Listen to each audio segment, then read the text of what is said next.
Hi everyone, I've got a BMW X5 here on a 2015-2016 plate. Just changing the wiper plates for these. This is what we're doing at the moment. So I'm going to show you how it's done. It's quite a simple procedure on this.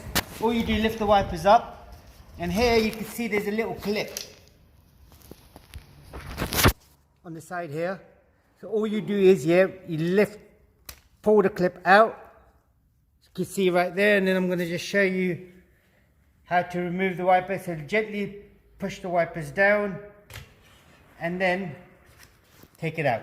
That's the old one out. I'm just going to grab the new ones. That's the new one. They're a straight fit, so I don't have to do anything.